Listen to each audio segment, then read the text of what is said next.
इस समाज में अगर सर उठा के जीना है तो सबसे पहले एक काम करना है। वो क्या काम है? एक रोटी कम खाइए लेकिन अपने बच्चे को पढ़ा लिखा के काबिल बनाइए। जब तक आपका समाज शिक्षित नहीं होगा तब तक आप आगे नहीं बढ़ पाएंगे। आपस में एकता बना के रखिए। जब तक आप एकता बना के नहीं रखिएगा तो कोई भी लोग आपको आसानी से तोड़ देगा। जब एक साथ यूनाइट रहिएगा, एक साथ संगठित रहिएगा तो कितना भी आप गरीब रहिएगा लेकिन सामने वाला आपसे डरेंगे। ये देश पहले गुलाम था, अंग्रेज का कब्जा था। आपके पूर्वज, हमारे पूर्वज ने 250 साल तक लड़ाई लड़ा, तब जाके ये देश आजाद हुआ।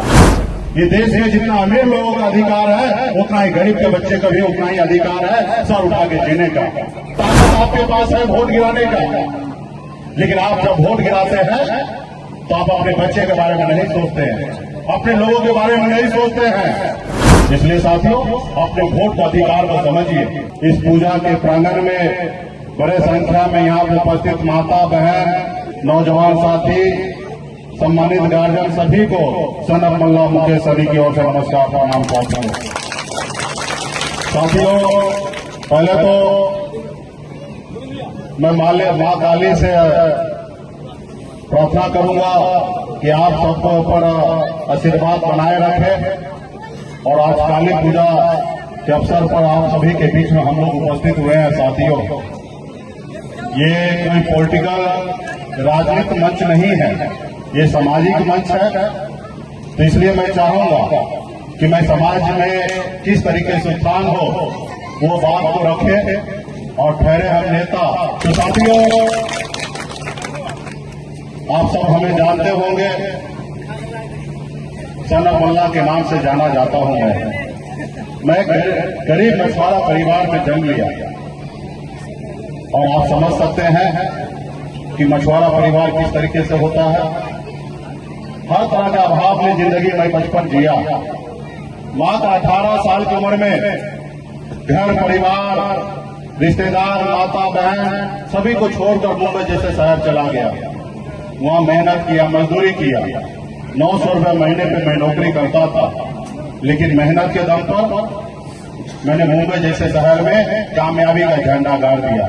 एक बेहतर जिंदगी जीने लगा। साथियों, फिर मैंने देखा कि लोग चांद पे घर बनाने के लिए सोच रहे हैं, लेकिन इस धरती पर हमारे लोगों के लिए रहने के लिए घर नहीं है।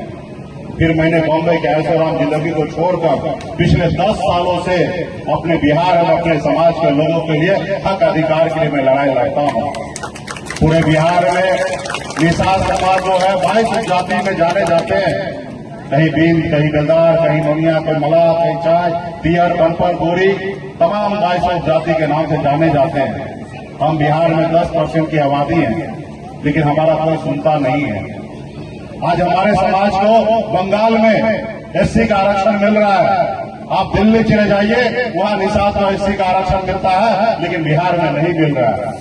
और पिछले 10 सालों से आपके हक अधिकार के लिए मैं संघर्ष कर रहा हूं। साथियों, हक अधिकार के लिए संघर्ष कर रहा हूं। इसलिए साथियों, इस समाज में अगर सर उठा के जीना है तो सबसे पहले एक काम करना है। वो क्या काम है? एक रोटी कम खाइए लेकिन अपने बच्चे को पढ़ा लिखा के काबिल बनाइए। जब तक आपका समाज शिक्षित नहीं होगा तब तक आप आगे नहीं बढ़ पाएंगे। और दूसरा, संगठित रहिए।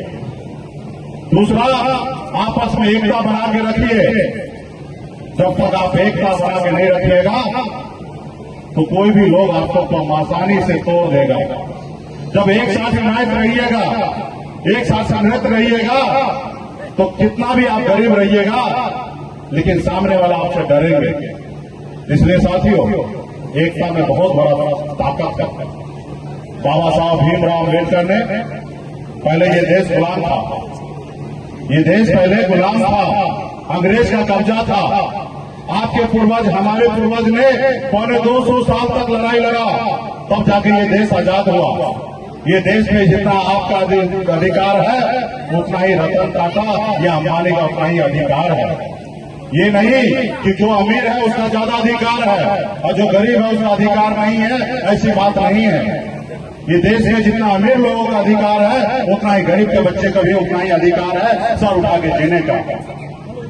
इसलिए बाबा साहब भीमराव अम्बेडकर ने आजादी के बाद लोकतंत्र बनाए, संविधान बनाए।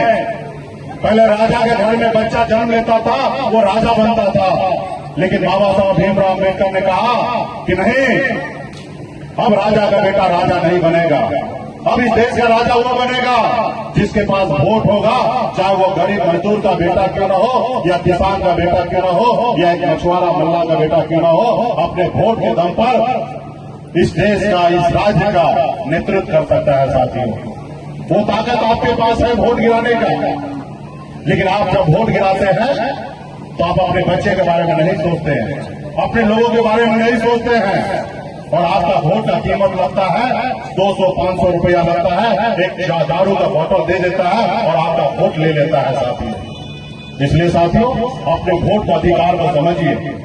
जिन लोगों ने, जिन समाज ने अपने वोट को ताकत को समझा, वो समाज देखिए कितना आगे निकल चुका है और देश दुनिया में अपनी पहचान बनाए। हमारे आदरणीय लालू प्रसाद यादव जी, उन्होंने अपने वोट को ताकत को समझे और अपने लोगों को यूनाइट किए और 3 बार बिहार का मुख्यमंत्री बने। वो भी कोई अमीर का बेटा नहीं, वो गरीब का बेटा थे। बहन मायावती एक दलित की बेटी उत्तर प्रदेश में 4 बार मुख्यमंत्री बन गई। उत्तर प्रदेश में मुलायम सिंह यादव जी या हमारे स्वर्गीय रामविलास पासवान जी, ये लोग कोई अमीर घर में जन्म नहीं लिए, ये लोग भी गरीब घर में जन्म लिए, लेकिन अपने वोट को ताकत को समझे और अपने लोगों को जागरूक कर कर अपने लिए और अपने समाज के लिए और अपने राज्य के लिए बहुत कुछ किए साथियों। इसलिए साथियों अपने वोट को ताकत को समझिए, चुनाव में अपने वोट को सही लोगों को दीजिए, उसको दीजिए जिससे आपका भला होगा। साथियों, आपका भला होगा। आज से 10 साल पहले ये निषाद समाज को कोई जानता नहीं था, पूछता नहीं था, कोई पहचानता नहीं था, लेकिन आज आप और हम मिलकर बिहार में मजबूती से अपने लोगों के लिए जब काम करने लगे, आज बिहार ही नहीं पूरा देश के लोग जानने लगे और पहचानने लगे और घबराने लगे। साथियों, घबराने लगे। आज मुकेश सहनी को तोड़ने के लिए बहुत तरह के षड्यंत्र चल रहे हैं। हमारे लोगों को भारत सरकार में मंत्री बनाया जा रहा है। कल तक जो आपके साथ मंच पे खड़ा होता था, पीछे की लाइन में खड़ा होता था, आज उसको भारत सरकार में मंत्री बनाया जा रहा है। क्यों? क्योंकि आप जागरूक हो रहे हैं, इसलिए बनाया जा रहा है। साथियों, जो हमारे पीछे घूमता था आज बिहार सरकार में मंत्री बना हुआ है, वो क्यों? क्योंकि आप जागरूक हो गए, इसलिए आपको फंसाने के लिए उसको मंत्री बनाया जा रहा है।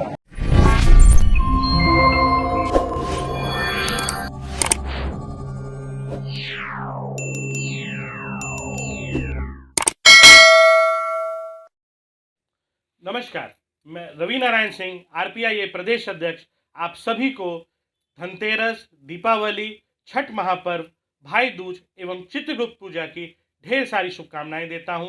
आपका भाई, आपका बेटा रवि नारायण सिंह सदैव आपके साथ है और इस महापर्वों के महीने को भगवान आपके लिए बहुत ही आनंदमय बनाए, यही मंगल कामना करता हूं। प्रणाम।